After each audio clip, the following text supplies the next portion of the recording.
Hey guys, dating life going pretty shitty? I find you so creepy I think you should have to walk around with a bell around your neck. Finding yourself getting a little desperate for some female companionship? Alexa, tell me you love me.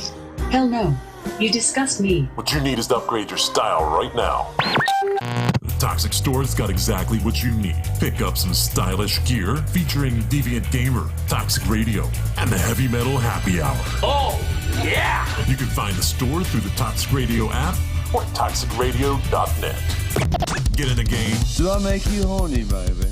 Get yourself a little love. That guy's getting boobies. Yeah, he is. Toxic Radio and the Toxic Store. Don't buy it safe. Buy it toxic.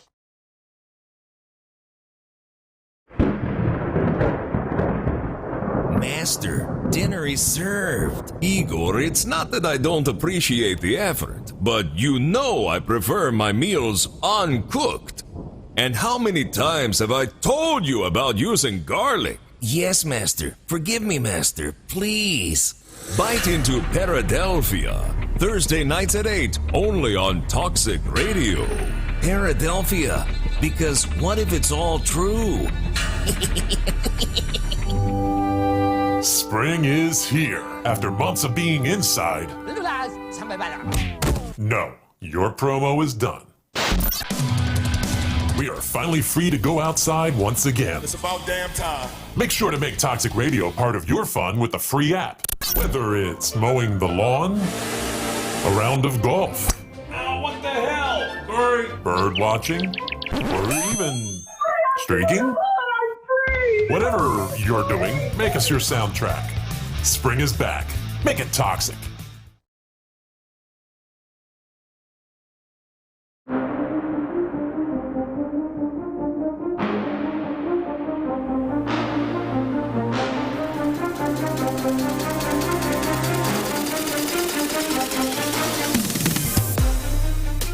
Welcome to show 31, Wire to Wire. I'm your host, Gene Walzak, and to my right I have the man, the myth, the legend, the uncle, Scholastic Shally. To my left I got a new face, man. Control's out there in Vegas winning some money, betting on some things. I have Dante Sell from East Coast Gridiron. Hey, Dante guys. is the man. I appreciate it. Appreciate you having me on. This is going to be fun. It's going to be a lot of fun. We got an awesome show to get into. We're going to talk about Tim Tebow, all that madness with him. We got to do our final four of the coaches bracket. Yes, Cottrell did send his picks in. I don't know what they are yet. They're in a sealed envelope in the back. Mike has them. We're also going to talk about the NBA playoffs, the play-in game. We're going to talk about the Preakness. We got the NHL, and we got the UFC card. So we have a million different things to get into.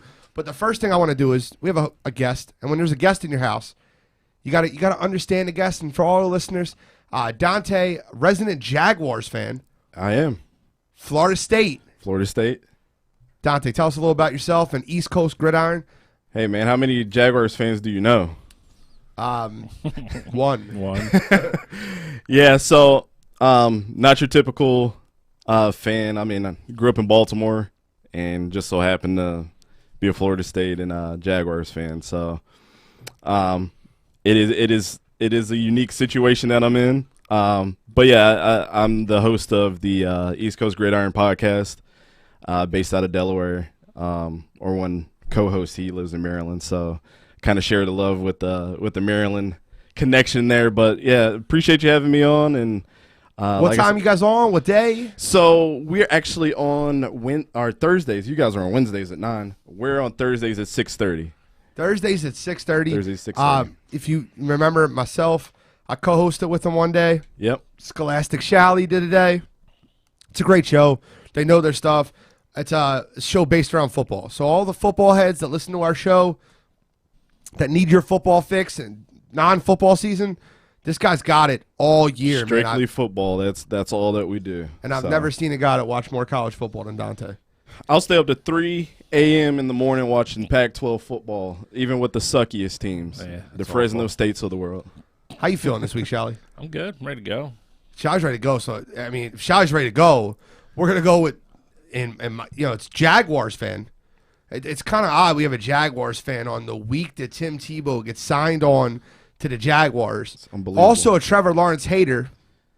Kind of. Trevor Lawrence hater. So, Dante, do me a favor. break down your squad, what they did by signing Tim Tebow, and your opinion on it, because it's obviously been very popular on social media. You see all the players that are already speaking out about it, like how did Tebow get a job and Kaepernick didn't, and I got my opinion on that, and I'll get into that.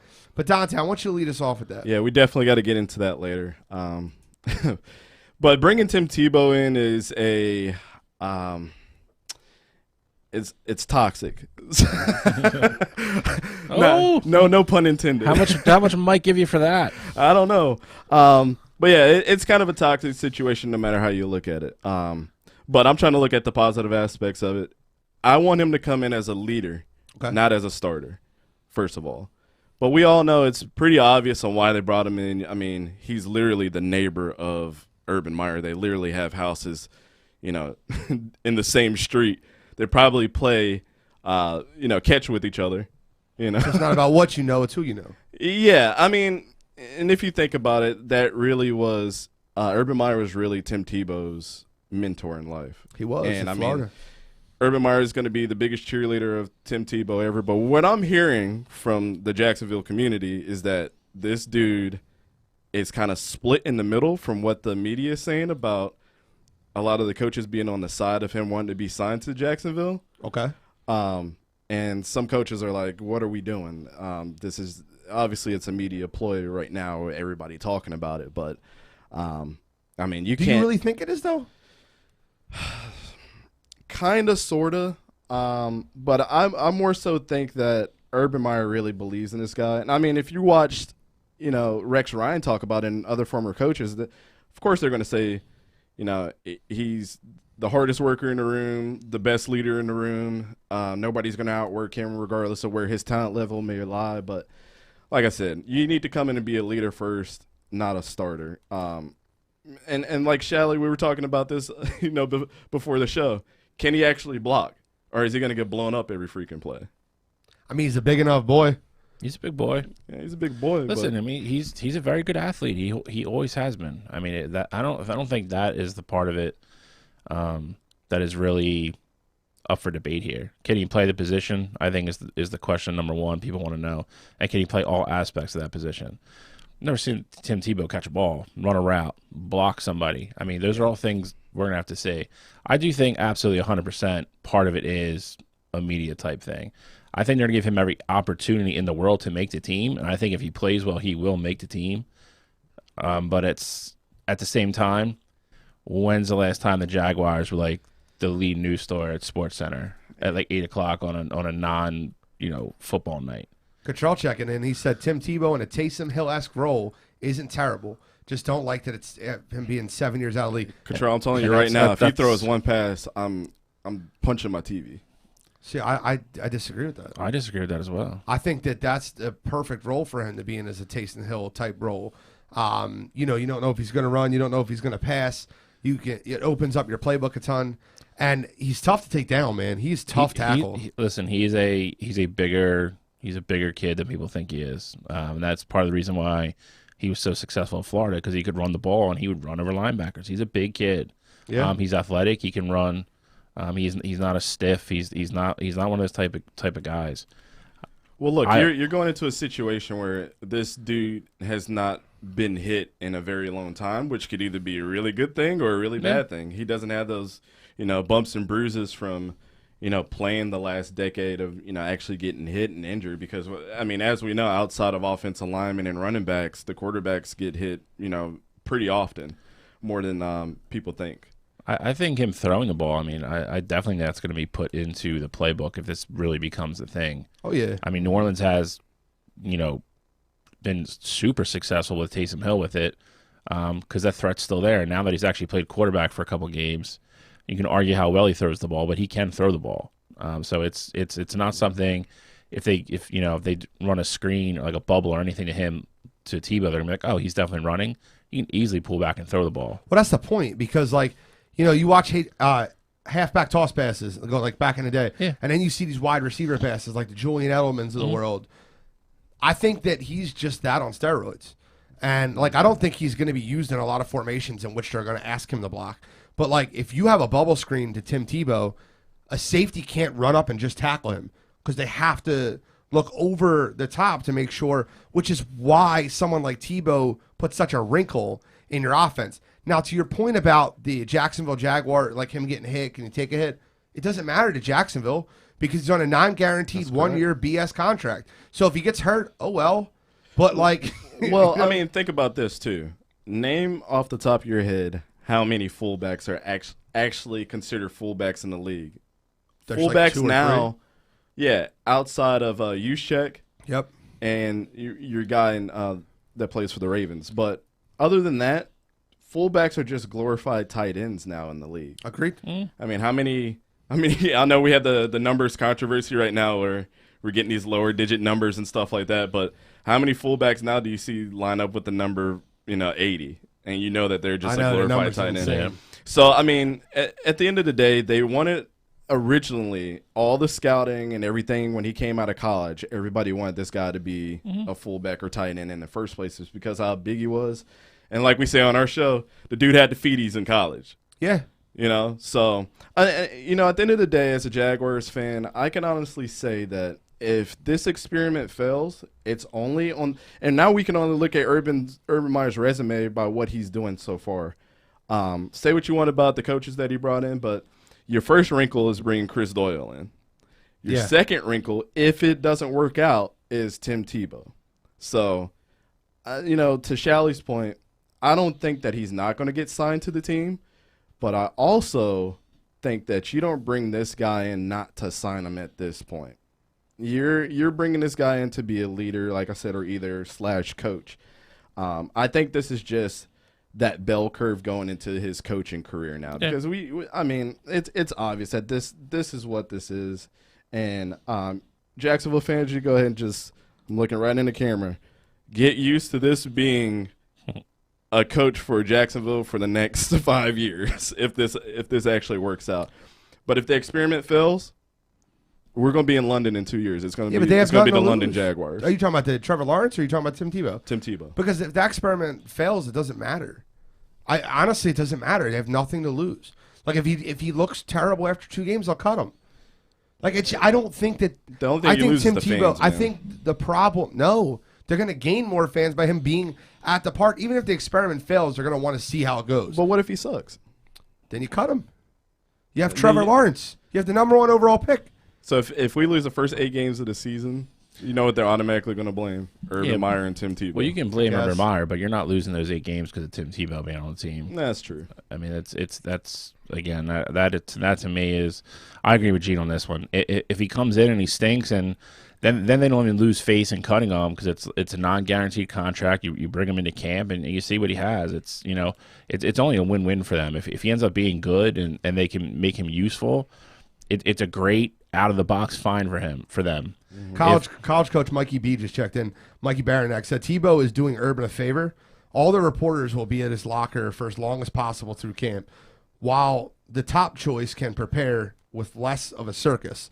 Bring him in a 90-man roster and cut him, or if it works and he makes the 53, Urban wins either way, protecting Trevor Lawrence. Agreed. I agree with that.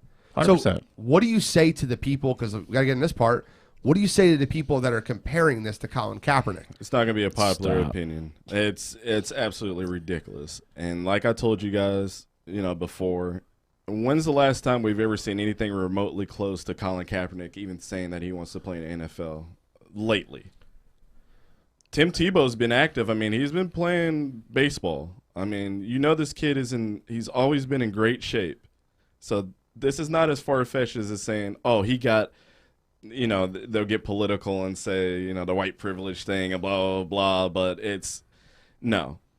Urban Meyer is the connection to all of this, and it has nothing to do with Colin Kaepernick. Let's just put a zero. Let's put a hole in that right now. So, guys, if you've listened to my takes before, I'm the first person that will call shit out when I see it. I am the first person that will call stuff out if I think it's foul. This is the furthest thing from it. When has Colin Kaepernick chosen to change his position? When is he chosen to be a backup? When is he chosen to accept less than $17.5 million in a year, which was his asking price when he exited the league? Guys, I think Colin Kaepernick should have been playing in the NFL for the last 7 years. 100% as a backup somewhere, maybe even a fringe start. If Tyrod Taylor's still starting, and getting starts at different places, I think Colin Kaepernick should have been afforded that option. With that being said, one has nothing to do with the other. Like, one of these things just ain't like the other. Tim Tebow changed his position to play tight end for his college coach.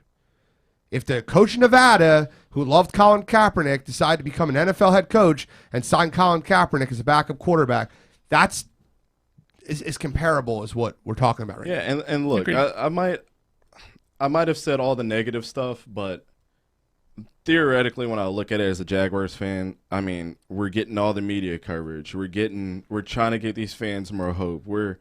If he comes in and like I said, he's a leader on the team, he can teach Trevor Lawrence so much, of the things that he wasn't doing right, when he was a quarterback in the league. He can tell him, hey, don't try to be the bigger man. If somebody's trying to coach you on something, they're trying to look out for your best effort. And, I mean, like we discussed, we agree to disagree on this, but I don't think Trevor Lawrence is, the best thing since Andrew Luck. I've said that countless times. But I hope he comes in and he's Andrew Luck.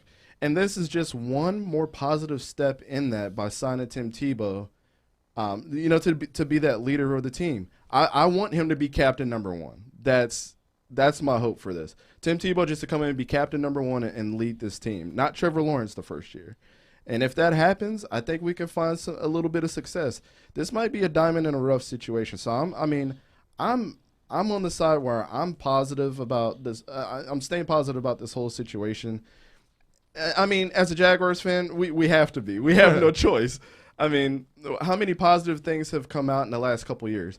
I'm still dealing with the headache that we got rid of A.J. Boye, Jalen Ramsey, Yannick Ngakoue, Calais Campbell. Like the 2017 AFC Championship team, you totally dismantled and pretty much, let the Jaguars fans know that you're not behind us. Like, no, that just took the air out of the balloon. Oh, Dante, couldn't agree with you more when you say that.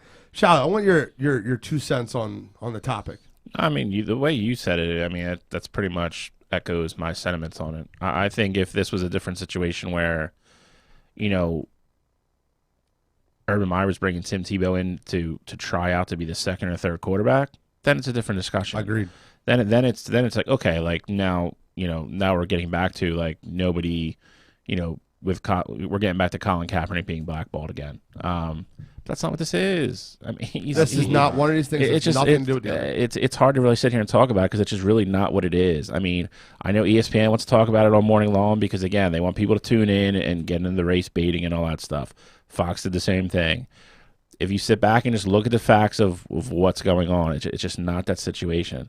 And like you said, should Colin Kaepernick have been in the league at least as a backup for the last 5 years? Yeah, he's good enough to be a backup. Absolutely, he should be in the league. That whole situation went ass sideways, and the NFL paid for it for what they did behind the scenes to him. So to me, on the back end too, when you look at it, if I'm talking about if I had Tim Tebow and Colin Kaepernick lined up for me to sign right now, you got to look at that. Tim Tebow's at least been active, in sports. Colin Kaepernick is very focused on his, equality movement, and everything. So, I mean, you have to bring that into the conversation too. You want to bring the race thing in and him not getting a chance.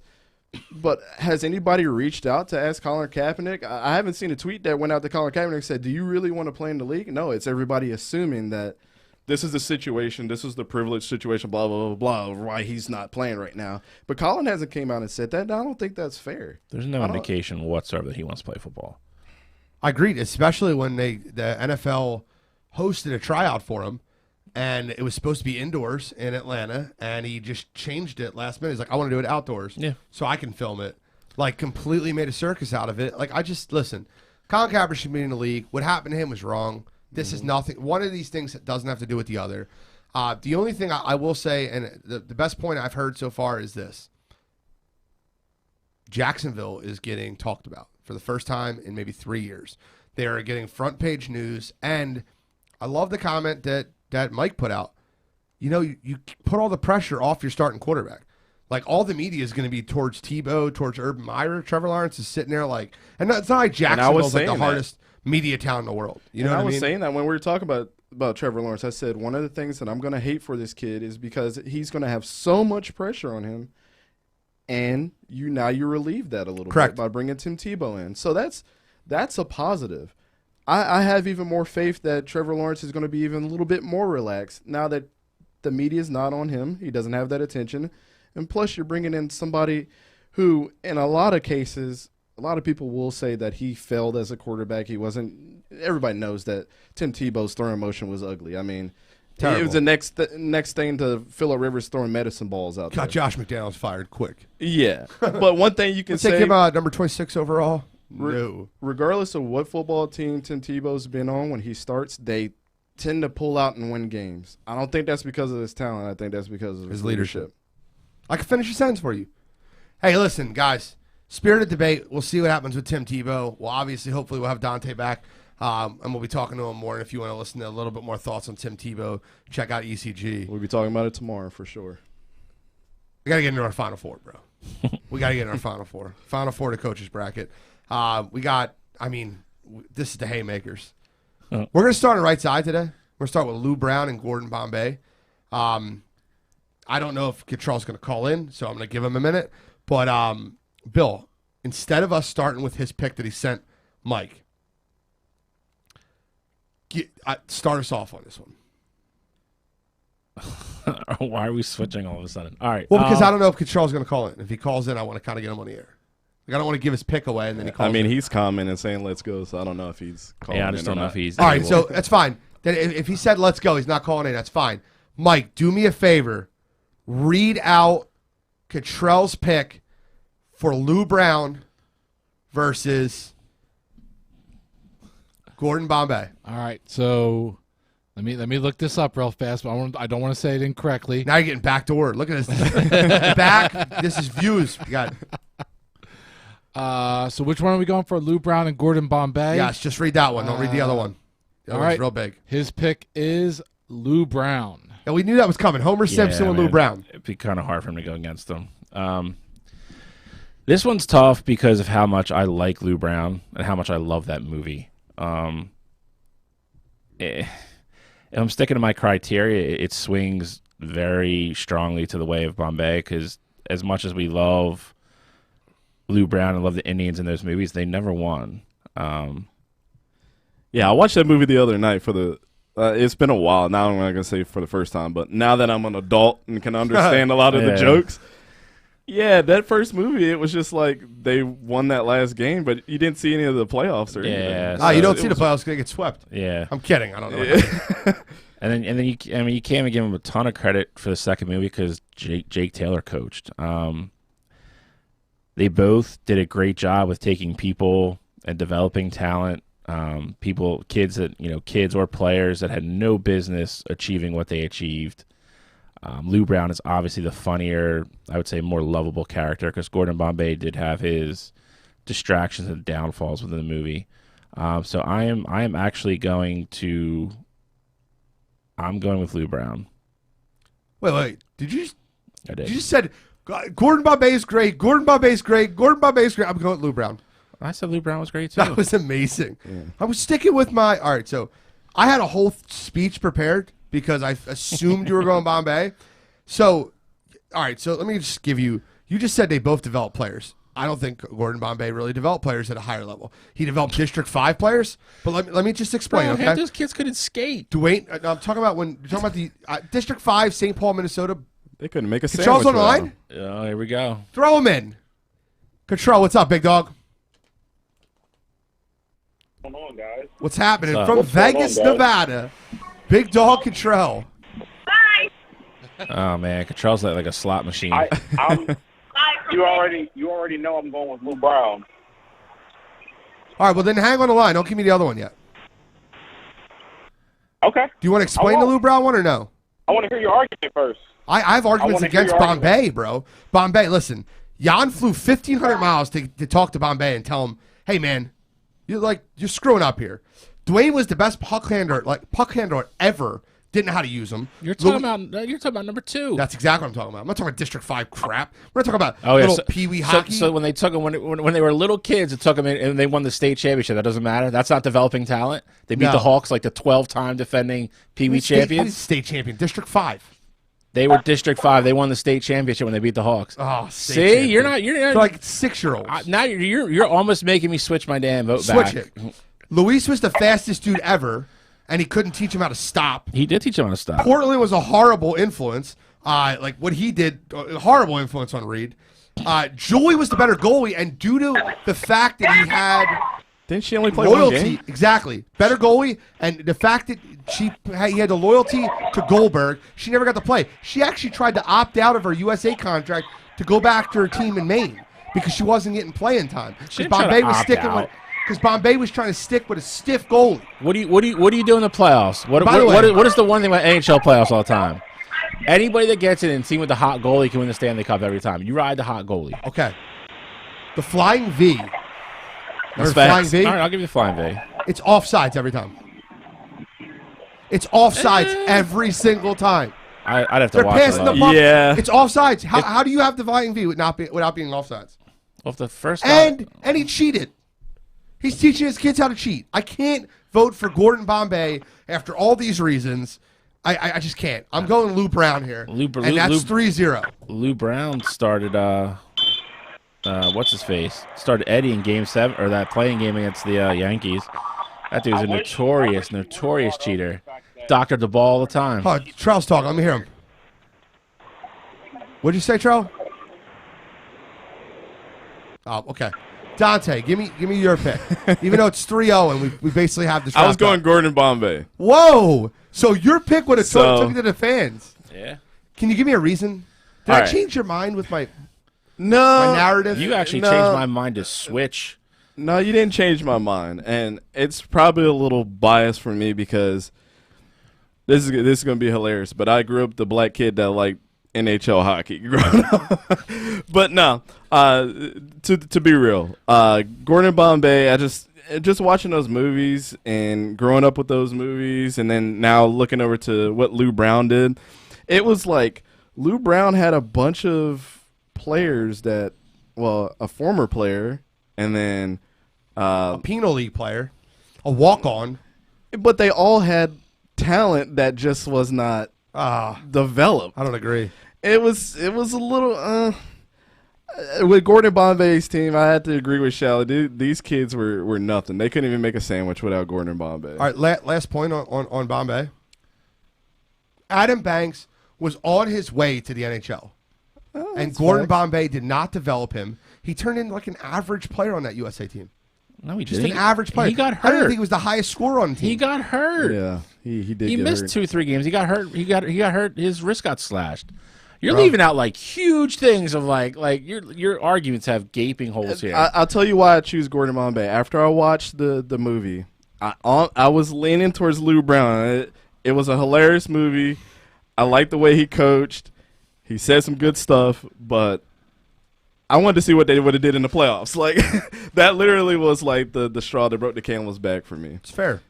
We got 3-round Lou Brown, 3-1. We got to get in the other one. Herman, Boone versus Eric Taylor. Charlie, so do you want to hear my argument first, or you want to give yours? No, I want to hear your argument first, so then I can argue against you. Oh, Jesus. Oh, Jesus. Well, Bill, wait, we all know who Bill's going to go with. Do you want to start? I'm not starting. Why would you not start this one? Why can't you start? I'll start it. It's fine. So, this is easy to me. Super easy. It's Herman Boone. Herman Boone didn't lose. He was undefeated. Herman Boone was the same mean cuss to everyone. Herman Boone developed men. The speech at Gettysburg, if that doesn't give you chills, bro, I don't know what you're watching. And to mention the fact that Eric Taylor, who he's going against, has 57 hours, I did the math, of character development versus Herman Boone's 2. How many losses Herman Boone have? Undefeated. You know why? Because if he lost, he was fired. They were sending him out of there. I'm a winner. I'm going to win. Just like Herman Boone's going to win this coach's bracket. And I want to read you this last thing right here. Blue won at Water. Coach, we need water. Blue wanted water. Water makes you weak. Water is for washing the blood off that uniform. And you don't get blood on my uniform. You must be out your damn mind. We're going to do up-downs until Blue isn't thirsty anymore. I don't know how you go against Herman Boone here. Undefeated coach, dominant. He had 12 brothers and sisters, 8. 12 sounded better. If you guys catch the reference, it's fine. Herman Boone over Eric Taylor, who, by the way, out of 32 coaches on this bracket, 31 of them were in movies. 31. The only coach that's not in a movie is Eric Taylor. It's unfair. It's a biased. He has 57 hours of character development. I'm voting for Herman Boone. Good, Dante. All right. So if we're looking at your 57 hours of Eric Taylor, I have to consider Herman Boone's whole career at this point in time. In 1979, he was fired from his coaching position for allegations of player abuse. Ooh. But my man was 99-8 as a head coach. 99-8. So with that being said, I love Eric Taylor all day. It's just hard to go with somebody that was an actual coach versus somebody that was a fictional coach. Love the TV show, but his career was a little. It was wonky during the shot. I mean, you got to give it his just due. From I'm so ecstatic that you said that, because Gene loves to bring up the point that Eric Taylor was the only one in this bracket that was on a TV show. Well, there was only one person on this bracket that was actually a real person that shouldn't have been in this bracket. That's Herman Boone. Everybody else is fictional. So we want to start talking about kicking people out. We're going to start kicking people out. Well, we can kick Herman Boone out then, too. We want to do that. Second of all, what did Herman Boone... Hold on. No. Let me go. Let me Here, you just did. He's going Herman Boone. I'm going Herman Boone. Bang. I just need to vote. He didn't get... Got to let him vote. It was razor thin, though. Okay. It was razor thin. 2-0 Herman Boone. Second of all... Control, you know how to do the right thing. Second of all, what did Herman Boone do his first year as a coach? For the Titans, he was undefeated. We're What he talking did- about the movie. Okay. Won the state championship. Yes. Okay, so did Eric Taylor. With a backup quarterback. He lost his All-American starting quarterback. So did Herman Boone. Lost them Rev got hurt. at the very Sunshine end. came Very in. end. No, he didn't. How many games did Sunshine 3. play? Okay. Sunshine played every game after the third game. The third game, Rev got hurt. Matt Saracen played 13. Okay. Backup. 13. So did Texas Sunshine. 5A state champ. Sunshine did Sunshine not. played 11 games. No, he Yes, didn't. he did. Rev got hurt in the third game. I don't think that's true. 100%. I watched the movie 100 times. Rev got hurt in the third game. You got to watch the whole series, though, because Saracen went through some bull crap during the show. Here's the problem with that whole thing either. He's the one so adamant against them. He hasn't watched it all, so he doesn't even have a picture of what he is. You want to talk about a molder of man and guy is somebody who cares about his players and goes to bat for his players. Eric Taylor did that just as much, if not more, than Herman Boone, bar none. Not even close. Just as much as your argument after 57 hours. I'm glad that you got there. Here's the best part. Eric Taylor did it himself. Didn't need another Hall of Fame coach on his staff That's incorrect. to coach the defense to help him win a state championship. He had an OC. Head coach. He had a scouting report. Head coach. Okay. Eric Taylor. Bro, Herman Boone was a glorified offensive coordinator. Oh, stop it. First start the bracket. The Go ahead, argument Cottrell. He wanted to make was that he wanted Coach Yost in this bracket. I did. Yep. He wanted Coach Yost in this bracket. Because Coach Yost... Because he was Coach such a Yost- good Hold on, coach, guys. his standards could stand Guys, by themselves. If you want to know why I wanted Coach Yost in the bracket, I wanted Coach Yost in the bracket instead of Brigma, a friggin' pitching coach for Rookie of the Year, which is a joke. Who's a better coach, Coach Yost or Brigma?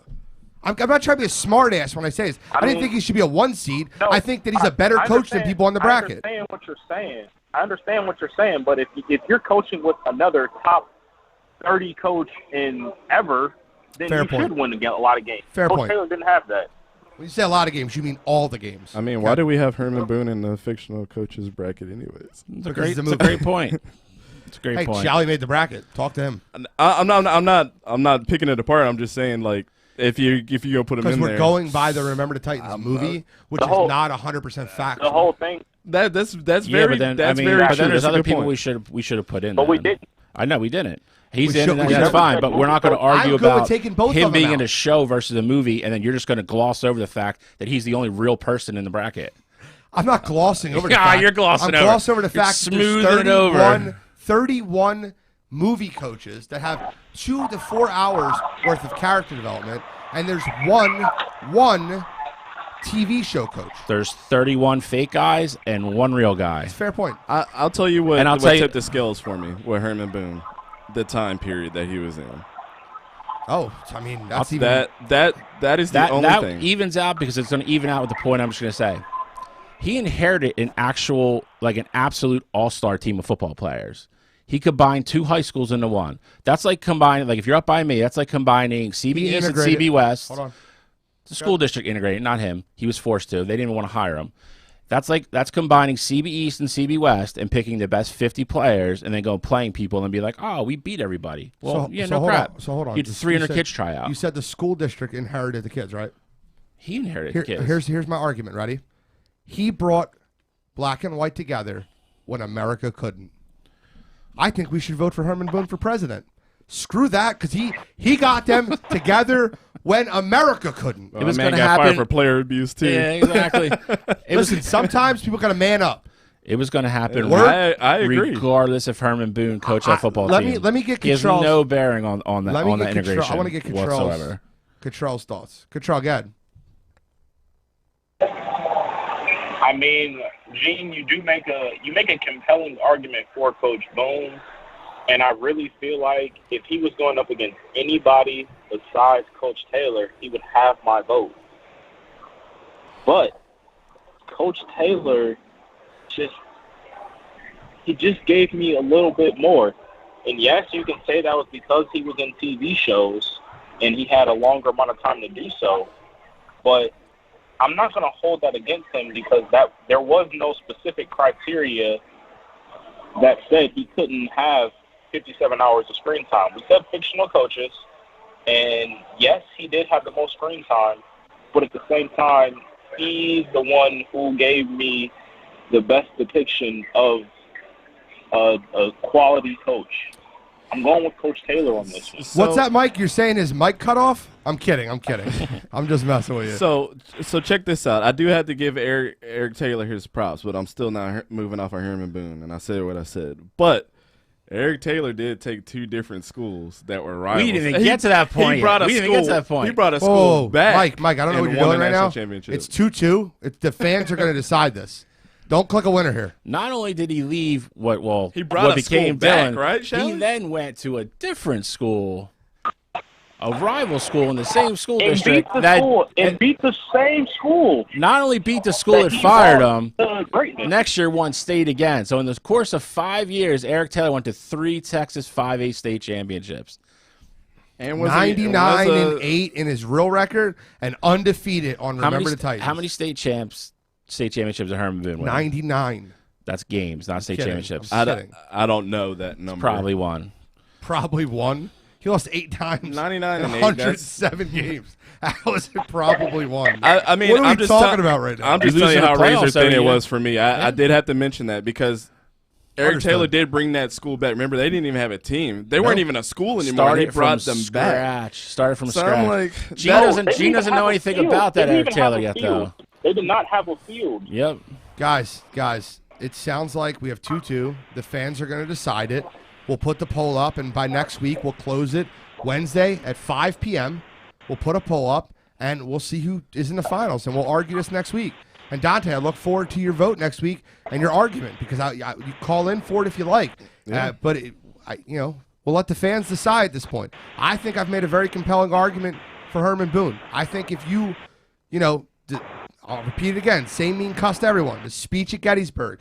I'm a winner. I'm going to win. And I'll tell you right now, Herman Boone is a winner, and he's going to win this bracket. The tiebreaker was just a time period for me. That's really what it came down to. Regardless if 2 districts or 2 schools came together, it's like that was a feat in its own. So, but like I said, it was that razor thin. That's why I had to throw the Eric Taylor argument in there. It's gonna get something for the fans to be very compelled about. But I mean, there's a Wikipedia page on Eric Taylor if you forgot how that series worked, just to see how his records and everything panned out and his whole history. So Gene has a raindrop of what Eric Taylor's done so far. That's it. It's an amazing show. So he gives me zero credit for taking the time out of my busy life to watch Wildcats and to get through 7 episodes now of Friday Night Lights while I'm working a full-time job, helping with this podcast. And so you give me no credit for making the effort. I'm not giving you no credit. I'm saying you're arguing. All I'm saying is you're arguing against the unknown because you don't know the whole picture. I'll put it to you this way. That's all I'm saying. I'll put it to you this way. I've watched more of Eric Taylor than Denzel Washington, Herman Boone. Okay. Because if I'm 7 episodes in, that's longer than Remember the Titans, right? Maybe that tells you all you need to know. Everything Herman Boone did was captured in one movie. Eric Taylor couldn't be put in a movie because he did too much. You didn't realize they had to cut out some things from Remember the Titans. He saved Julius's life. I'm just making that up. I have no idea if that's accurate.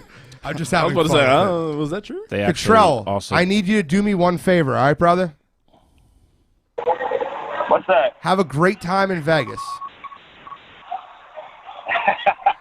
Will do. I miss you guys back in the studio. I'll be back next week. I hope to see Eric Taylor in the final so that I can see Eric Taylor versus Lou Brown, and we'll go from there. Then I got to make a really tough decision. You better make a tough decision on that one. Listen, the votes will be in. We'll calculate the votes. I will put up the poll that will start tomorrow morning at 9 a.m. and end at 5 p.m. next Wednesday. And whoever wins, wins. And, you guys can do your best to get all your family to vote for Eric Taylor when they never watched the show. And I'll let the vote do its talking. Yeah, Gene can vote against them with not watching the show. I won't vote.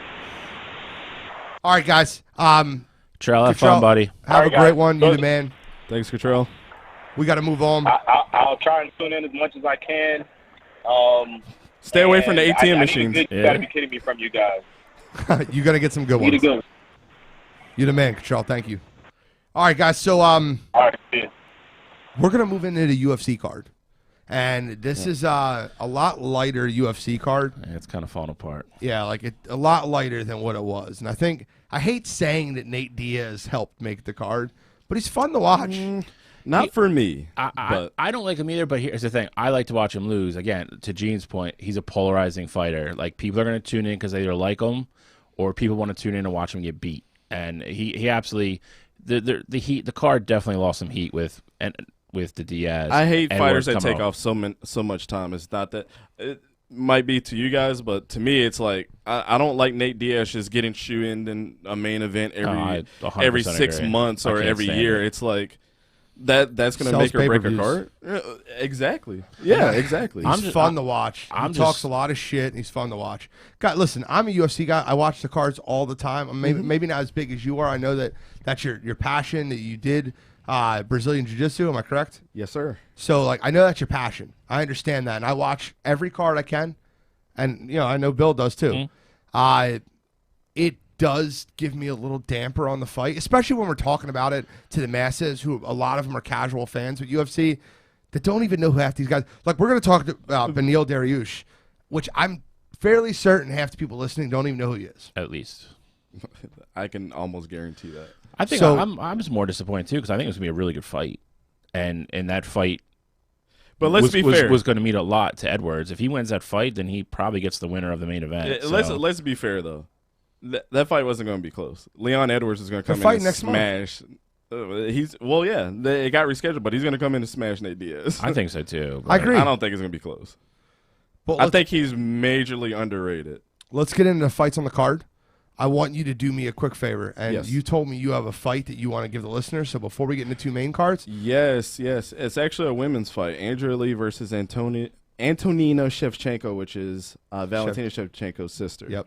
I know she's coming off of, she's like, win a fight, lose a fight, win a fight, lose a fight. She lost to Caitlin Chukagian, which I think she's actually on this card this weekend, I believe. And that was like her most notable loss other than Roxanne Modafferi, which is another one of those Ultimate Fighter. I watched that the whole season, Ultimate Fighter with Roxanne. Yeah. That was the Eddie Alvarez season. Yeah. So obviously you know why I watched it. Yeah. And Andrea Lee was one of those types that came in and she was one of those overarching fighters that they were saying was like the next big thing, and now she's like on a 3-fight losing streak. But that's what makes this fight interesting, because not only is Antonina trying to come up the ranks and be like her sister. But Andrea Lee, this could possibly be her last fight too. So these fights are always interesting. You know, no matter how you tip the scales, this is one fight to watch out for. It's on the prelims, I believe. But we got a lot of degenerates listening. If you'd want to give us a pick, I'd say that it's going to be Antonina Shevchenko. Me being one of them. Sorry. Antonina used to beat the crap out of her sister in kickboxing. Not a lot of people know that. She is a better kickboxer than her sister. So how much younger is she? I don't know the age gap, but I know she's younger. Does she have anywhere near the ceiling that her older sister does? No, she's not as well rounded. After the last fight we seen with Valentina, she's like the John Jones of that the was women's a beating. She can beat anybody on the planet, not name the Manu Nunez. That would be an interesting fight, though. I know you guys talked about that, but I think it would be very interesting now. I just don't think it's going to happen. Keep going. Sorry. Juliana Pena is going to get. That's another fighter to the MMA gods that have just been handed up, by the way. I don't know if you guys seen that fight was made. Yeah. But I believe Antonina, this is a fight for her to prove that she should be in the UFC. And it's kind of going to be like that Sergio Pettis, Anthony Pettis kind of, brotherly, sisterly kind of ordeal. She's really going to need to win this fight and win it big. Andrea Lee, I don't think she's quite there yet, but she has the talent. I mean, she showed that she can fight. The Joanne Calderwood fight was kind of surprising for her, and I think it was kind of like the knock at the door against an elite fighter that can actually show you what their stand-up game is like, and I think that kind of ruined her confidence, moving forward. But Travis wants to know if she can beat me. He just said, can she beat Jean, though? Oh, Anthony Shevchenko would knock you out. Yes. The answer is yes. I don't know about Andrea Lee. She really hasn't showed that she's as talented as people say she is. But, yeah, Antonina Shevchenko, probably by second round TKO, but I think the first round is going to be... By second round TKO. I think the first round is going to be very so interesting. Much credit. Yeah. Well, I'm talking about with this fight. I was going to say, he wasn't saying you were getting out of the first round. He was talking about the fight. Yeah, Andrea Lee will get out the first round, but we really got to see what she's made of. Is Jean getting out of the first round? That's the question now. Oh, no, this is hilarious. Negative. The answer is no. We might see another Jorge Masvidal flying knee to Jean. Good Lord. Believe what you want to believe. Highlight reel. She's 125 too, right? Yeah, she's 125. She's smaller. Yeah. It's almost 3 times. Even faster. Yeah, so that's just one fight to look out, so I appreciate you letting me shout that out. Really get to see what's going to happen in the women's division based off of this. We going Ferg first, or are we done? No, yeah, we're going to do Ferg first. Right. Do you want to start? Yeah, I think this is just as a compelling fight as the main event. I don't know if it's going to be as exciting. This is kind of make or break for Tony. We were talking about right before we went on air. Absolutely. I think if he loses this, I do think this is kind of the beginning of the end for him. Then he kind of becomes the gatekeeper. I don't think he's a serious title contender anymore. This is a big fight for him. It's definitely a step up for Dariush, but I'm going Tony slight. I could see this be another 3-4 round war, but I'm gonna go with Tony. I think Tony gets it done. I think Tony has one more run in him. I do. Okay, it's fair. Co-host. Co-host Dante. I was tipping the scales on this one. These two fights that we're going to talk about are going to be razor thin, just kind of like the coach's bracket. It's really going to depend on Tony, though. We know what Dariush is going to bring. He's a knockout artist. He's on a little winning streak right now. One of those guys based out of King's MMA Gym, which is Rafael Cordero's camp, where you had names like Anderson Silva and Vanderlei Silva and Shogun Hua and all those guys, and Rafael Dos Anjos is actually on that card. It's all the stuff we don't know. Yeah. So we need Dante out for UFC. Dante's UFC guy. So with that being said, why I wanted to lean over to the Rafael Dos Anjos name, if you really look at Tony Ferguson's last couple fights, he's been through a lot of wars, man. And there's I don't really blame him to be on the slump that he's been on. Rafael Dos Anjos went on unanimous decision. Kevin Lee, he won by triangle choke. TKO on Anthony Pettis. Donald Cerrone was a TKO win. And then you go against Justin Gaethje, who's just a wild man. He's like Clay Guida 2.0 that actually has a lot of skill. It's Clay Guida with technical skills. I mean, and that was an absolute war of a fight. I mean, I don't think it was a war. I watched that fight, so I missed the fight the night it happened. Okay. I just assumed Tony was going to win the fight. Everybody did. And I'll tell you exactly what happened. Ready? I mean, that put Gaethje where he is right now. Like that W is what shot him up. I went to work the next morning, and buddy guy goes, Justin Gaethje beat Tony Ferguson. I'm like, how? And he goes, I'm like, was it close? He goes, no, really wasn't. I'm like, all right, let me watch it. So I watched it on YouTube, watched the whole fight, and man, Justin Gaethje beat the shit out of him. That wasn't a war. That was Justin Gaethje beating the shit out of him. Yeah. And that was like, to me, it was like, I was so stunned because I'm like, there's no way Gaethje's winning this fight. Well, let me tell you what his career is going to be compared to if he loses his fight against Dariush, which he can. It's going to be one of those Anderson Silva versus Chris Weidman situations where we didn't see for years GSP versus Anderson Silva. That was the fight to make. And I only compare this to Tony Ferguson because of Khabib. Yeah. Everybody wanted to see Khabib, and it's just so unfortunate that happened. And that fight happens 3 years ago. I don't know who wins it. Yeah, and then he loses to Justin Gaethje, right? If he loses this fight, it's Anderson Silva 2.0 all over again. What could have been, we couldn't have seen that super fight. Because I believe that if Tony Ferguson could have fought Khabib, it would have been closer. And I kind of gave Tony the edge on that fight. He's so wiry. Like, he's not somebody you can really keep on the ground. It's wiry. Yeah. And he's got so much energy, and he moves so much that he's very tough to tackle. Tony, 3 years ago, I might have picked him over Khabib. I might have. And if you guys listen to the show, you know how in high regard I hold Khabib. Yeah. But I think, after that third time that the Khabib fight fell out and then he gets knocked out by Justin Gaethje, it's like, all your confidence is going at that point. And then we try to give him the benefit of the doubt. And it's just unfortunate that Charles Oliveira is just as good as he has been. That was the 8th fight in a row. And this dude has been in the UFC since he was 18 or 19 years old. But how amazing is it that the UFC gives us these fights all the time?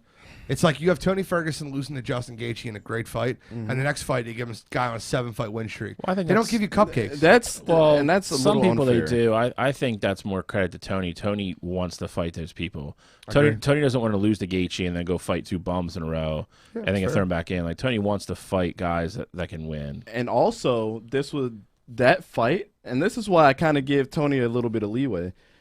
You're going against a guy that has a 7-fight win streak up until he fought you. The UFC was saying to Oliveira, if you could beat Tony, then we can put you up there. So they still respect what Tony can do. Agreed. Or they wouldn't have made that fight. I agree. Dariush, unfortunately, I think is going to lose this fight.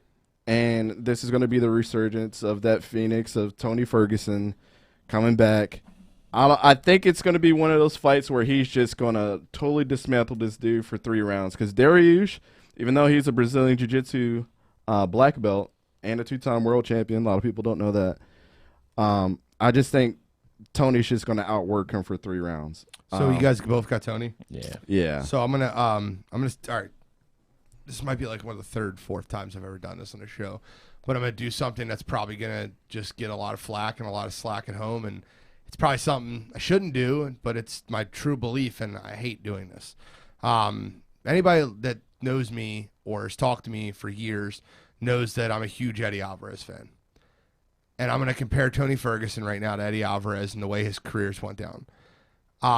Eddie should stop fighting. I hate saying that. Like, I don't want him to stop fighting. He's one of my favorite fighters of all time. Went to North Catholic with him. Eddie needs to stop fighting. Needs to hang him up. And what Tony Ferguson looked like in that Gaethje fight, and then what he looked like in the Oliveira fight, was what Eddie Alvarez looked like after Conor McGregor. And it's just like one of those things when you watch that, it's like you're watching someone that is not the same fighter they were. And I hate saying it like that, but I think you're going to see Tony age even more in this fight. I think Dariush is going to beat him and shock the world. Not even shock the world. I mean, I think he's a minus 125 favorite. I say it's damn near even on both. But my point being is, I think that Dariush is going to make him look even older. And for all the fights, I love Tony, and I would love to see Tony win, and I won't bet against Tony. I just think that he's at the point in his career where he's just he should have hung it up. And I hope for all the MMA and jiu-jitsu fans out there, I hope that this is a ground battle. And I know that's not the most popular opinion by any of the casual fans out there. I don't care. As a fan of Brazilian jiu-jitsu, being involved in the sport myself, having a guy from 10th Planet versus a guy that's a traditional Rafael Cordeiro Brazilian jiu-jitsu fighter, I want to see this go to the ground, and I want to see one of those, those things where it was like, what's his name? I almost said Johnny Bravo. Eddie Bravo. Johnny Bravo's never did jiu-jitsu ever in his life. No, he hasn't. But I want to see the Eddie Bravo versus one of the the Gracie jiu-jitsu guys from back in the day. I want to see that type of battle, and I want to see who comes out on top. And like I said, it's going to be a boring fight if that happens the way that it's going to happen with a lot of the MMA fans. But I want to see that. And then that's really going to prove if Tony still got it, because we really haven't seen that in his last couple of fights. Charles Oliveira is just a special talent when it comes to Brazilian jiu-jitsu. So it was just unfortunate that happened after coming off a loss to Justin Gaethje. But I don't disagree with you, Gene. It's razor thin, man. It really is. It's just I really and the troll checks in often, but he actually has a really solid point this time. He said Gaethje beat the fight out of him. He never would have came close to losing the fight to Oliveira a few years ago. But you got to be fair though. Like I said, 3 times that they said that you were going to fight Khabib, and this was the fight to make. This was the fight of the century, and it didn't happen. Yeah. I mean, to me, just like I talk about Carson Wentz sometimes, it's the psyche, man. Like you got to think about that at the end of the day. Oh, listen, I love to be Tony. the best in the world, but I love Tony. I love Tony. Nobody was saying Justin Gaethje was the best in the world. Just like I love Eddie, but he doesn't want a piece of Kevin Lee, bro. I'm sorry, he doesn't want it in one. And I love Eddie, and people at home are gonna crucify me for this. Like he's just a Philly hero to us. But the truth is, just like Tony, I think Eddie didn't look the same after he got knocked out by Conor. I agree. That was another psyche confidence killer right there. That 3-piece that Conor put on him, wrecked him, and he didn't take that fight serious. He can say what he wants. He didn't. He thought that he was going to come in, didn't wrestle him, and he took it very serious. I know from his camp. Listen, what he did was he went completely away from his game plan. Everybody's got a plan until they get punched in the mouth, and Conor punched him in the mouth and laughed at him. Yeah, and Eddie, the Kensington came out of him, the Judiana came out of him. I mean, I know the guy. He got hit in the face. He's like, "Joe, you're gonna hit me in the face." And going completely away from his game plan. Yeah. It's funny. I can talk about Eddie fights forever. But if you remember, we fought Gilbert Melendez, and that fight was supposed to happen for years. And Gilbert broke his nose in the first round. Eddie blew his nose and popped both his eyes out. And won the fight, rounds 2 and 3, by just doing his wrestling and putting him in a corner blind. He fought Anthony Pettis. Anthony Pettis beat him in the first round. Came back, won the fight, second and third round, by using his wrestling, getting him against the cage, and being smart. He fought Dustin Poirier. Dustin Poirier caught the crap out of him, and Eddie should won the fight. Dustin got scared and basically said, "Oh well, I don't know if I can continue. Am I going to get a DQ win?" But let's be fair. At that high level, like you want to outwork your opponent with what they're good at, and when you're that damn good, like Eddie was, that's what he wanted to prove, that I can outbox, I can outstrike Conor. Conor's on the rise, and if he would have been. Not only was he at stardom at that point, news for you. If he would have won the fight, he would have been in the same realm that you're talking about. Exactly. Yeah. Winning the fight. It's high risk, high reward. No, but winning the fight, however you win it. If he freaking wrestles him and humps him on the ground for 3 rounds and wins the fight and still's the 155 champion and beats Conor, his stardom is just as high. He doesn't just show. I disagree with that. If you beat Conor, if he leg humps Conor for 5 in rounds in New York, oh my God! If he would have beat Conor in any given way, that would have been enormous for Eddie. If he would have knocked out Conor, people would have been like, Eddie Alvarez is like the next superstar. But I mean, the W over Conor would still hold massive weight. Correct. Yeah, but it wouldn't have been as much as if he would have did a Ben Askren on him for 5 rounds. All right, so Tony, we got to Tony's get plus 145 for the record. We got to get into Chandler Oliveira. Yeah, the main event for the fight. Michael Chandler, who I went on the show and I picked him over Dan Hooker a couple months ago, and he won me a lot of money. Knockout first round, looked great. I've been watching this kid from Bellator from his wars with none other than Eddie Alvarez. Those are wars, and we're talking about Eddie Alvarez kicking the shit out of him for 3 rounds, and then Chandler catching him. He won the first, lost the second. Yep, and we're talking about wars. And Chandler's finally got a shot in the UFC, and what it reminds me of when Eddie. I keep bringing Eddie up, but it reminds me of when Eddie came into the UFC and finally got his shot. And what he did to Dos Anjos is what Chandler just did to Hooker. Chandler is not as good as people think he is. He wasn't as bad as people thought he was to lose to Hooker. He's not as good as people think he is to beat Oliveira. I think Oliveira is better on the ground, even though Michael Chandler's a world-class wrestler. I think Chandler's going to get a little cocky in the fight. I think Oliveira is going to win the fight by decision. That's my pick for the fight. By decision? Yes. I don't think this fight goes the distance. I think the longer the fight goes, I think it definitely favors Oliveira. This goes down to like one of the things I always try to like factor into a fight when I'm picking a fight. If it's close, who has more ways to win? And for me, it's definitely Oliveira. I think if Oliveira can withstand the initial onslaught from Chandler in the first round, I think he's going to come out and try to knock him out. If Oliveira can weather that and get through that and not get hurt, not take too much damage, and actually settle in, find his range, keep him at bay, and then start working, kicks, and even if he's going to take some to the ground, let Chandler take him to the ground. I don't think Chandler wants that fight on the ground. He can be a world-class wrestler and get takedowns. Yep. He's going to be on the danger zone if he's in Oliveira's guard. I don't think that's where he wants to be. I don't think that's his game plan either. So for me, I'm going Oliveira. I think it ends like 3rd round, 4th round, sub, something like that. I don't think it goes the distance. Fair point. I think this is going to be the shocker of the night that's going to end in the first round. So if it ends in the first round, you have Chandler by knockout? No. What? Ooh. Opposite. Oh, jeez. Good. So another Shuto box guy from Brazil, Diego Lima's project that he's been working on for a very long time. I mean, Oliveira's been in the UFC since like 2010 or something like that. Yeah. Like I said, he joined when he was like 19 or 20 years old, and I mean most of his wins are by crazy submission chokes. I don't see how this slows down. I don't think the spotlight gets bigger than when he fought Tony. I mean, he fought Kevin Lee, and then it came towards Tony when Kevin Lee was being talked about a lot during that time. And then you beat Tony.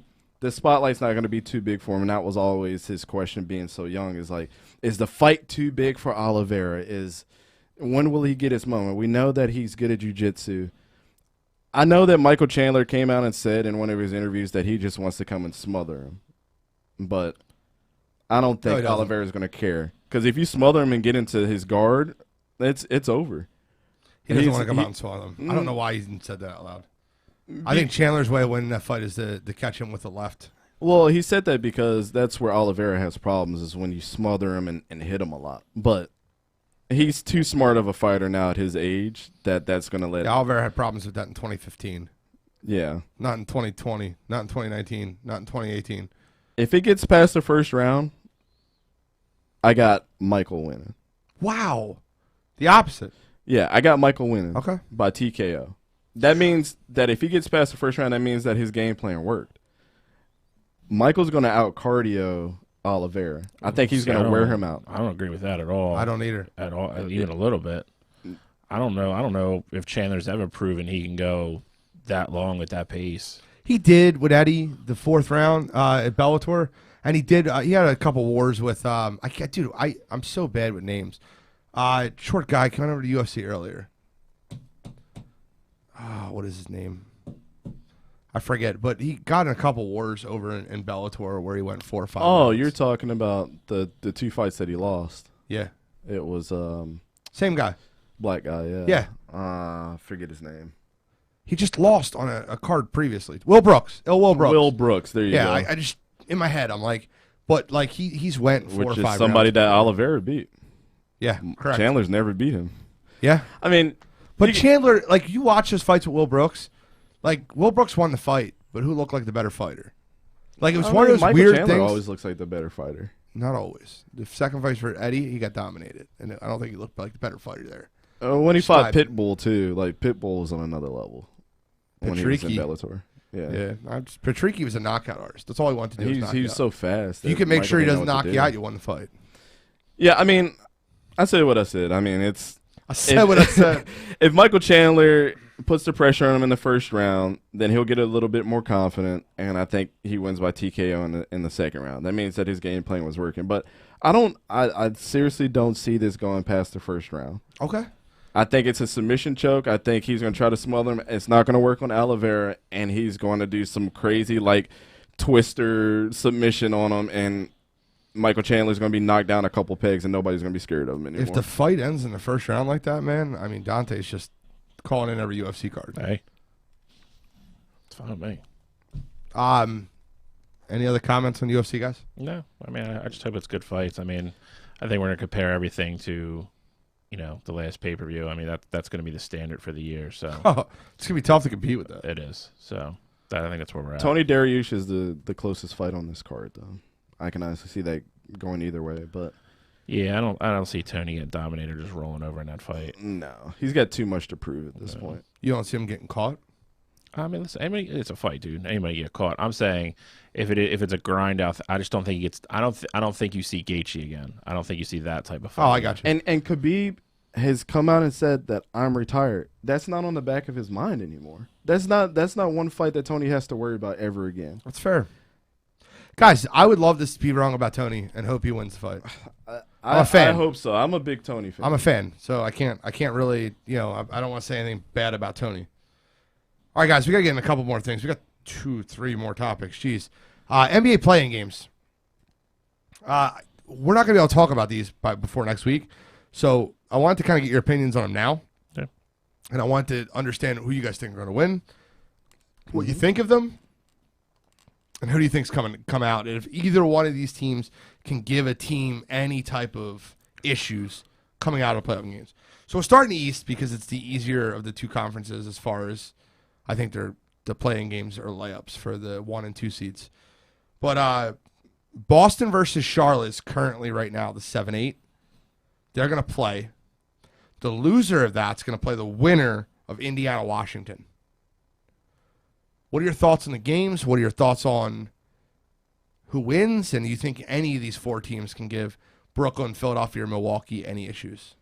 The question is Jalen and the Celtics, him being out. Jalen's done.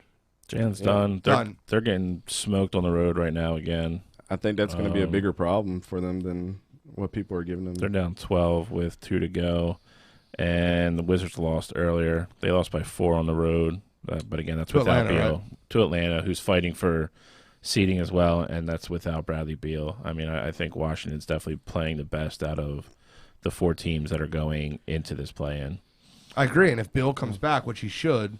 Yeah, I mean, they're resting on that. They said he should be good to go. I mean, hamstrings are always iffy. I mean, they can pop, in any given time, but they got to beat Indiana or Charlotte. Who do you think ends up being the 9? Because I think they're tied right now, but Charlotte holds the tiebreaker. Yeah, I think it's going to end up being Indiana because I think Charlotte has somebody tough tomorrow again. I think. Yeah, Charlotte has the Clippers tomorrow. So you think Charlotte will be the 9 then? That's what I'm saying. Indiana is right now the 9. Charlotte's the 8. So you're saying Indiana will leapfrog Charlotte? Possibly. Okay. Indiana's banged up too. I mean, so I don't know. I mean, it's just a. Who do you think comes out of the East play-ins?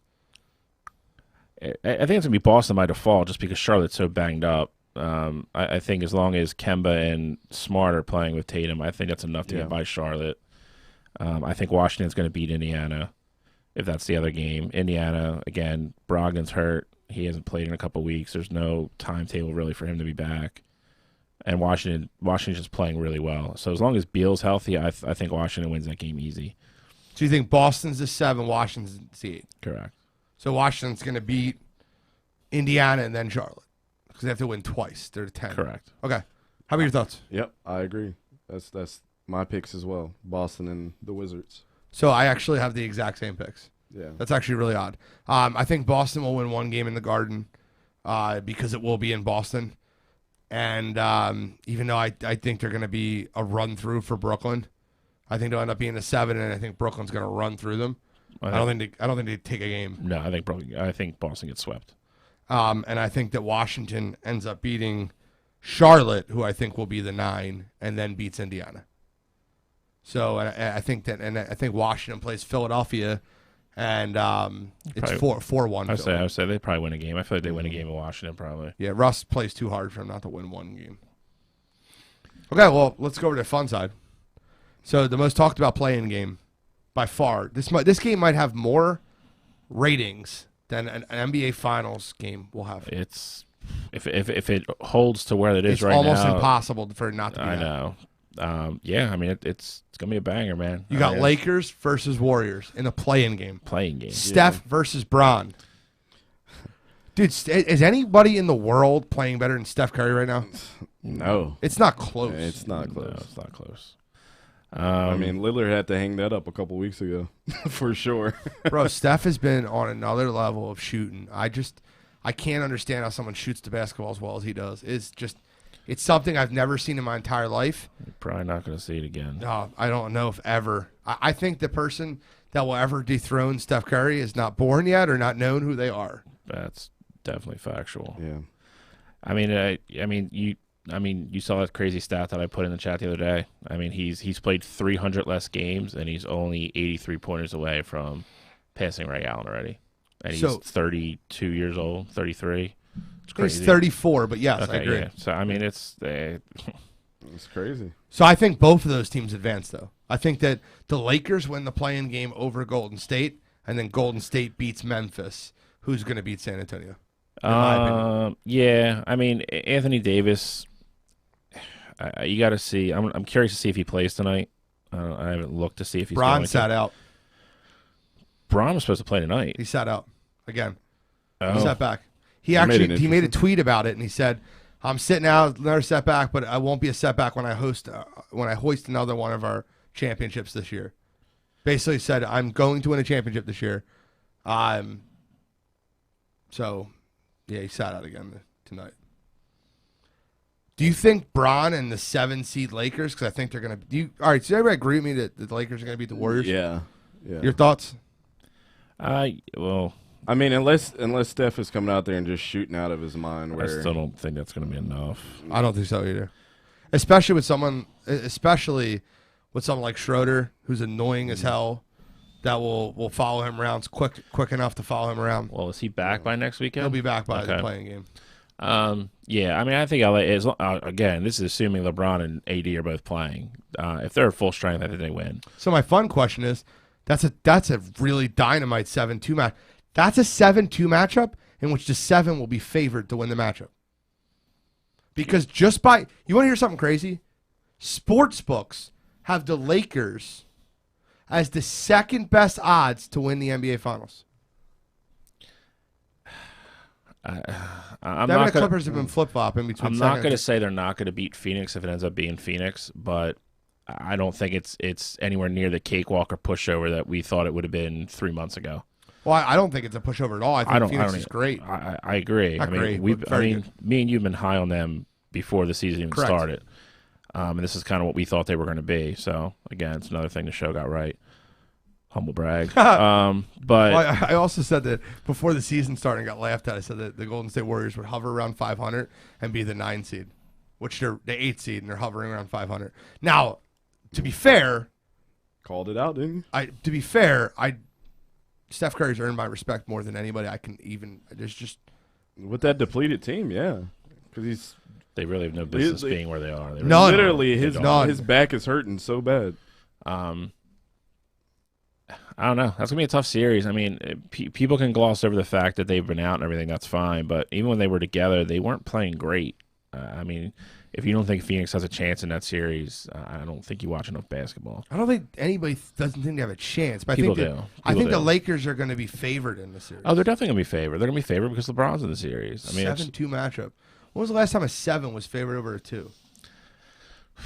You got to go back to, especially in basketball, it's tough because you got to go back to the Kobe Phoenix series. Maybe. That might be a 6-3 though. I think that was a 6-3. Yeah, you're right. In basketball, that's super, unheard of, right? Yeah, it's weird. I When's mean, the it's last time not like, seven it's not like beat the a Giants beating the Patriots. Yeah, you remember the two crazy 8-1? Well, Denver, Seattle was one. Well, there's 3 of them then. Because I know that the Warriors did it. Beat an 8-1, beat Dallas. Dallas, correct. Like this in the 90s. That was like Baron Davis days back then. Yep. And then the Miami Heat lost to the Knicks in a 1-8 game, which was an insane series. Like back in Zoe's heyday. Yep. So you got a 7-2 matchup that could be some issues. I don't think that. Do you think that the Warriors give Utah any business? No, I don't think so either. Only because Utah does what Golden State does. They shoot the lights out. They don't have Steph, but they have 3 of them. They have 3 or 4 guys that are like really good at doing it. Yep. But again, that's all dependent too. They're banged up too. Donovan Mitchell has not played in 3 weeks. Mike Conley hasn't played in a week and a half. I mean, if those 2 aren't healthy, then it's a different story. It's a whole different story. You can have a 7-8 win if they don't play. Could happen. Listen, the West is going to be a bloodbath. If you come out of the West, you are going to A, have absolutely earned it, and B, you're probably going to be banged up. I agree 100% with you. Every word you just said, I agree with. Yep. Which is really odd for this show. It's been a very friendly show with me and Shally. Dante's in here mediating it. Dante, what are your thoughts on the 7-8? Do you think the Lakers? Give me some golden nuggets of jewelers. By the way, they sponsor. I'm just kidding. Everybody knows I'm not I get in trouble for that one. The biggest watcher of basketball. I do keep up with it though, but I mean it's fairly obvious that if the Lakers are at full strength, they're going to be the 7. Golden State, I might have to put them at the 8, but then Memphis's team is pretty interesting though. You mean top 5 point guard in the league, John Morant? Oh Jesus! I just think he's a little ahead of himself with that. John Morant could be a beast I love John. when he wants I would say to. there's no bigger jaw guy than Gene. But he's not a top 5 guy. No. That was a dumb comment. He's just not. I get the confidence, but you're not there yet, kid. Yeah. I mean, unless he steps up to the plate and does something, I think you're looking at the Lakers and Golden State being there. But that's what makes the Grizzlies so interesting is John Morant himself. That game, that San Antonio-Memphis game is sneaky. Don't be surprised if San Antonio wins that game. I will be. I won't. San Antonio stinks. Yeah, but dude, Memphis isn't like great. Like Memphis is this too. The game's going to be in the grindhouse. Yeah, exactly. I mean, if you know anything about Pop is going to take something. He'll take Ja away and make everybody else on the floor beat him. Exactly. What is Pop Belichick now? Takes the best guy away and makes. I'm just kidding. He's great. I'm not discrediting Pop at all. So, do the Lakers upset Phoenix? Oh, do we need to pick that now? No, I just want to see what that. Well, Dante does. Oh, yeah, that's true. Sucker. Do the Lakers upset Phoenix? I just want his opinion. I don't think so. I'm gonna stay with the safe bet and say that they don't. Okay, so he's going with Suns. That's not a safe bet. That's a bold prediction, which you're the king of, by the way. Well, bro. I see it split down the middle in some talks though, but yeah, bro, I love CP3. He just I do into too. Such bad matchups, dude. Well, again, this is going to get into like the whole. I'm not going going to defending champions. We're not going to get into this, but again, that's if he's what he is and he's a 2 seed, he should win that series. Over the defending champions that are finally getting healthy. They're not. They're not good. They're not. They got gonna Dennis be Schroeder, LeBron James, Anthony Davis, Montrezl Harrell, Andre Drummond. That team's stacked, bro. They don't all play at the same time. You're right, but they will come in this. Dennis Schroeder's not going to be 100%. Not at the beginning of that series, anyways. Conditioning is not going to be there. To run a starting lineup, and Trez isn't going to play at the same time. No, but to run a starting lineup with LeBron, Schroeder, Kuzma, I guess, Drummond, and Kuzma's hurt too, and AD. Again, the thing with that is, I think people are going to get a little. I don't want to say they're going to jump the gun, but you have to know going into that series, like LeBron and AD are not going to be 100%. They're not. I mean, they're going to be the playoffs. AD's starting to look 100% right now. He's not playing tonight. He hurt his groin last night. Did he? Yeah, he's not playing tonight. And that's always a weird injury. I mean, groins are always weird. And any sport, groins are just like hamstrings, man. They go in a heartbeat. They're gone. Yep. All right, let's get into hockey playoffs. We should have the sound effect for the hockey. It's all right, Mike. It's our fault. Before we start talking about the playoffs, congratulations to Connor McDavid, though, for being, like me and Shally agree, that he's the best hockey player since Wayne Gretzky. He's so good. And has one of the best supporting cast members in Leon Draisaitl. Actually, I don't know if are they playing. Just drop some Leon Draisaitl. Leon Draisaitl. I love it. He's a beast too. So, I mean, they're comparing him more to Gretzky than Connor McDavid. 2 assists again tonight. We gotta stop comparing people to Gretzky right now. Nobody's comparing them to him. There's Connor McDavid, what he did in 50 games, it's kind of amazing. I get it, but I'm not comparing him to him. Leon's right behind him. It's like some idiot compare. It's like some idiot comparing like a Juan Soto to Ted Williams, man. It's not. You can't do that shit. What kind of people do not that on this shit? show? Not on this show. So the East is set. East you're gonna have Pittsburgh versus the Islanders, 1 versus 4, and then Washington versus Boston. Both those series should be really good. The Washington-Boston series is probably gonna be really good. That will be a slugfest. Washington's the best regular season team ever, and then they get in the playoffs and lose. Well, I mean, they won the Stanley Cup 2 years ago. I mean, yeah. That their goalies right now are. Well, they're playing way better than what people thought they were in the regular season. The one's hurt, though, so I don't know who's going to start. I have Pittsburgh over New York. I have them in 6 games, and that might be I could see it ending in 5. New York just didn't end the season really well. No. Pittsburgh's playing well. Washington versus Boston. I have Washington over Boston in 7. I think that's going to be an absolute back-and-forth, just bloodbath of a series. That's going to be fun to watch. So that's what I have for the East. Okay, I'll take Boston and Pittsburgh. All right. I got Boston and Pittsburgh too. Okay. I don't know if it's going to come down to 7 like Shally said, because Boston can be sneaky good at times, where they're just blowing out teams. But then again, they've had some injuries along the way, especially towards the later end of the season too. But I mean, it could go 7, but I don't see that. We see what Washington's goalie situation is looking like. Yeah. Boston just hasn't been as dominant this year as they usually are. This isn't the same type of Boston team from like 3 years ago. No.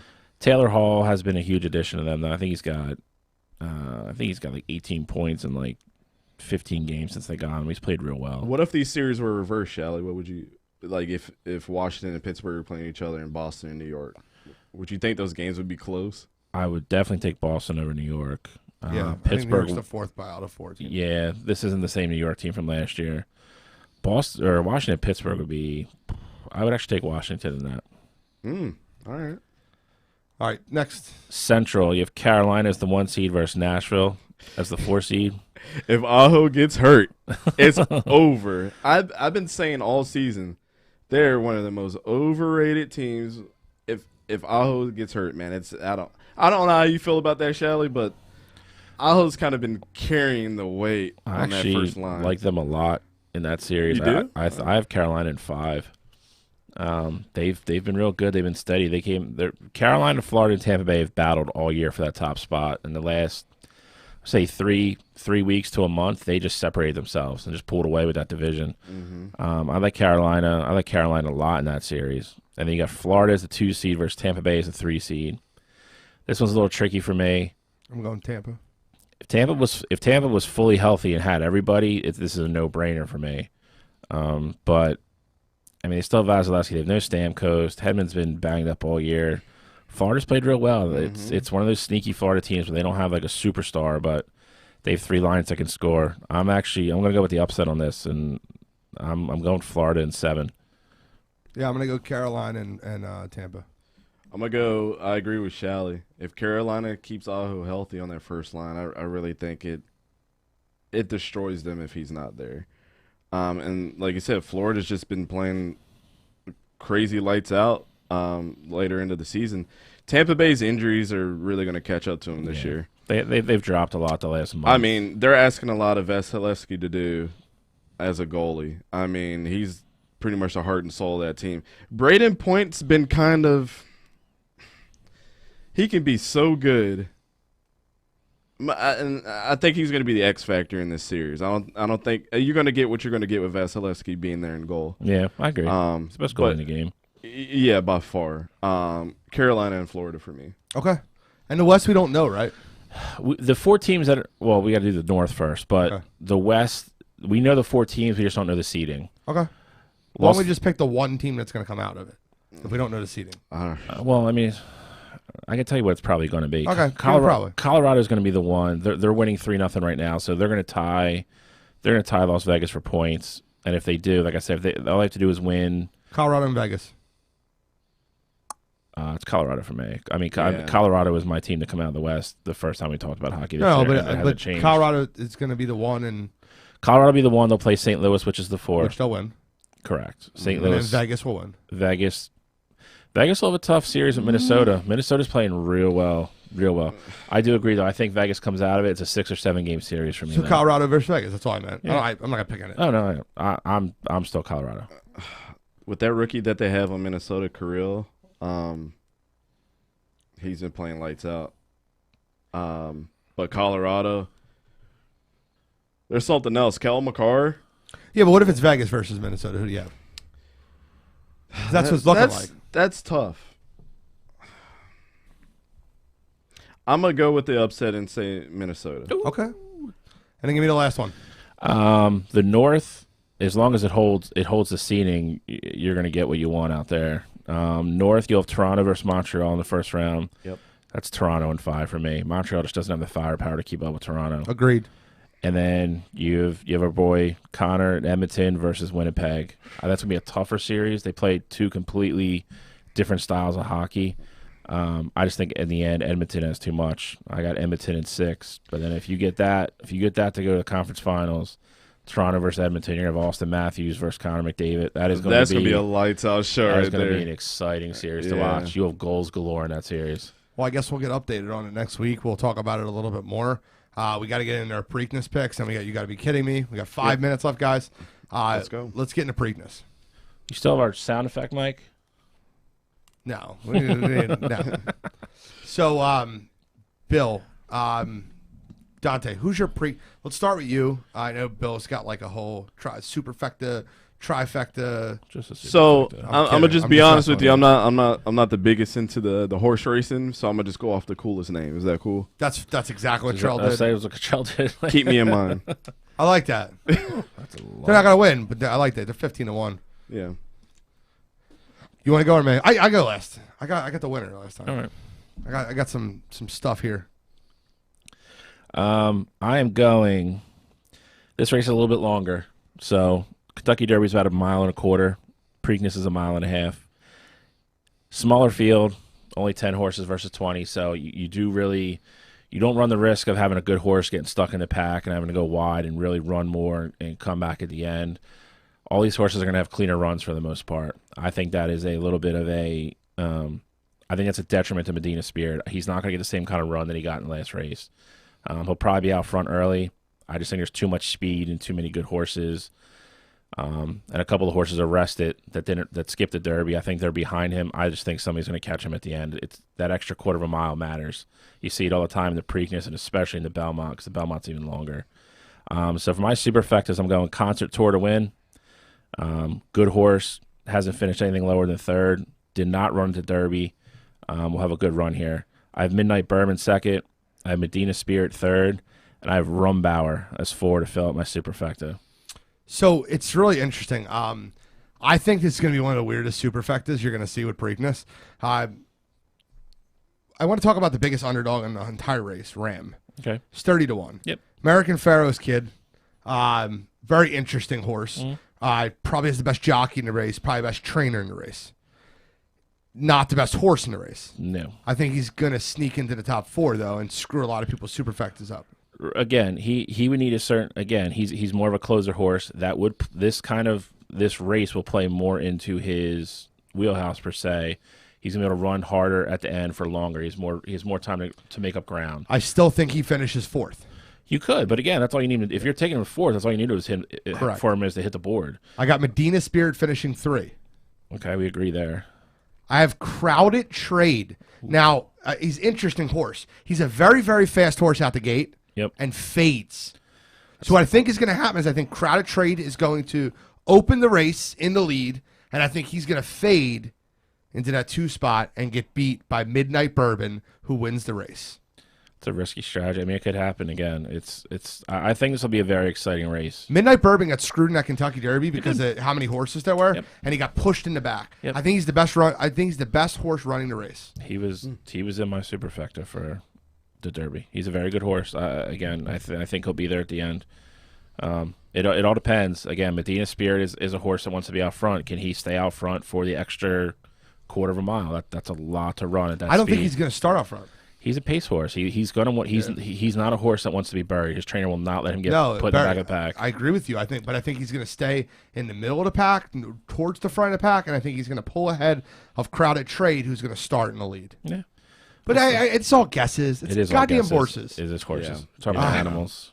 All right, guys, let's get into You Gotta Be Kidding Me. Let's have a little fun with it. Dante, I'm very interested to hear your first You Gotta Be Kidding Me. Yeah, so I'm gonna go over to Adam Schefter, man. A trash Shefty. Let me tell you why. I think I know why. The whole Aaron Rodgers situation up to this point, and he pretty much came out and said there was nothing really new. It just all led up to this point where I just wanted to come out and say that all the news that we know about, I'm gonna just release it on draft day, and almost ruin these kids' day of them getting drafted by having this overarching story. I think he ruined the kid's day. Quite possibly. I yes. think I say this again, and I'm sorry, I didn't mean to interrupt you. You got to be kidding me. I think Denver changed their draft strategy. I think they were going to take Justin Fields. That's a good point. And I think they end up going, oh, shit, we can get Aaron Rodgers. Let's not do that. Yeah, Okay. because even when we were on live, we were like, Patrick Surtain, what the hell is going on? The only thing with that is, though, he came out and said that he'd sat on it for a couple weeks, like he knew. And obviously they did it for TV that night, to get everybody to tune in. I want to say it was J.C. Horn's pick was the one that they really started talking about, and they gave him like no attention after he got drafted. Because I remember Joe Horn came out and said mad as hell he was about that. pissed because he's like, you talked about Aaron Rodgers like the entire time. Devontae slot. Smith said on a podcast he was sure Carolina was drafting him. Oh, maybe. He said I was sure Carolina was drafting me, but if I wasn't going to Carolina, I was 100% going to New York. That's Devontae Smith said on the whose podcast? What? Chris Long's podcast. Chris Long's. Well, I mean that makes sense. I mean that's the reason we jumped up in front of New York to get him. 100%. But I'm interrupting Dante. I'm sorry, I buddy. know. No, I just think it was kind of a dirtbag move by how popular Adam Schefter is. I mean, you're literally going to have me go to Rappaport and just get all my breaking news now. Yeah, I mean, Shefty is kind of the standard for that stuff. Yeah, and I mean, if you already didn't like the guy, this is just another reason not to like Adam Schefter. But yeah, I don't like a spotlight being on somebody's special day and it not be like anything breaking. He even came out himself and said, "Oh yeah, this is just all culminating news up to this point." So, with that being said, Adam Schefter, you got to be kidding me. Come on, you gotta be kidding me. Do the point. They'll do it for you. The only reason I don't know if it changed Denver is San Fran was already in on trying to trade for him, so the teams it was out there. Teams knew about it because San Fran was trying to make the trade before the draft even started to get him. So I don't know. I mean, you could be right. I think Denver just decided to go defense, and they were gonna. I guess they're gonna see what Teddy and Drew Lock do. Teddy and the I wish it was Jets, but good. Yeah. Give me your Shally. We're going back to the Preakness. Mine's Bob Baffert. So in case you haven't been following, there's still a good shot that Medina Spirit gets DQ'd from the Kentucky Derby. That happens. I'll never bet another horse again. It'll be 2 in a row for me. He tested positive, a very, very small trace amount, and anytime the word picogram starts showing up, I mean it brings back all kinds of crazy test results for other sports. But pretty much what happened is he tested positive for a steroid. It's not a performance-enhancing steroid for the horse. It helps with inflammation and swelling and stuff like that. It's not even illegal. It's allowed to be used in horses. The only thing you cannot do is the horses cannot have it in their system when they're actually racing. So he tested positive for his A sample.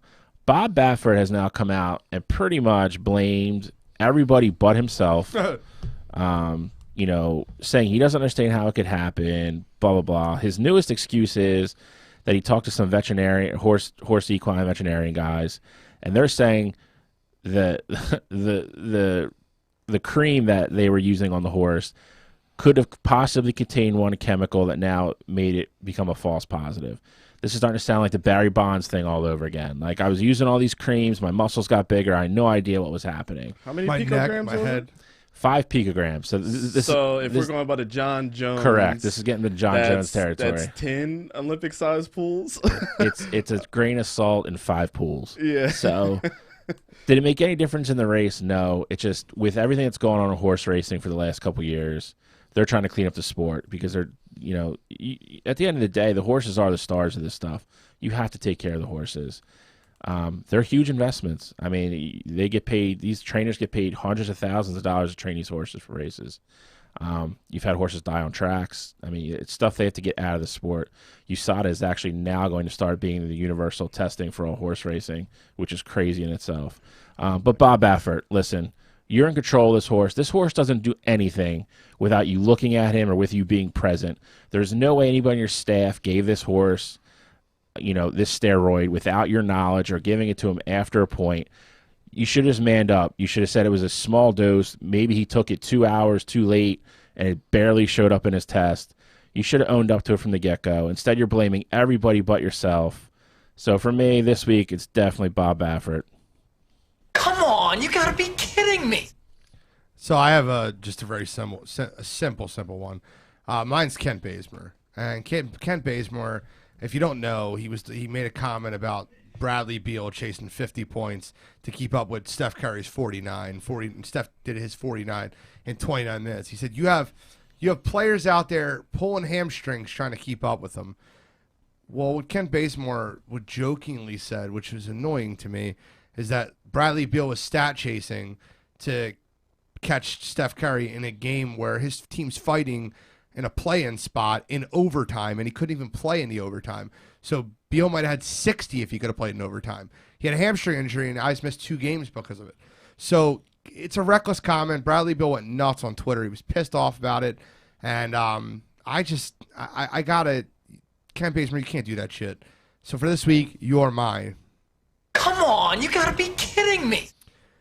Great show having Dante. Dante, any final thoughts, my friend? Nah, it's been a ton of fun talking UFC and of course giving my Jaguars a spotlight, even though you could look at it as a positive or negative thing at this point. But from one podcast to another, I appreciate you guys. You guys support us as much as we support you. So let's continue we love you to guys grow. over there. It's been a pleasure, bud. Yep. Bill, any final thoughts? No, I got nothing this week. I mean, there's a lot of good stuff coming on this week. I got another big week next week. I got one. This is a little bit more serious. I don't get too serious into these that much, but this week, buddy of mine, Jim Gorman, teammate, friend, somebody that's been on our softball team for a while, is battling cancer right now, is going through a rough time. And, we got something together where we're taking donations for him, selling T-shirts. It's going to say Gorman Strong with the number 34. That's his number, just like the Oscar Lindbaum shirts. We're selling them for $25. If you're interested, let me know. I'll get it over to Tom Campbell, who's running it for us.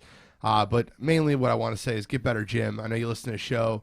We all love you. We can't wait to see you. And we got some stuff headed your way, man. You're always a teammate. You're always part of the family. And thank you so much for what you do. And get better soon, man. With that being said, this is episode 31, Wire to Wire, and we are signing out.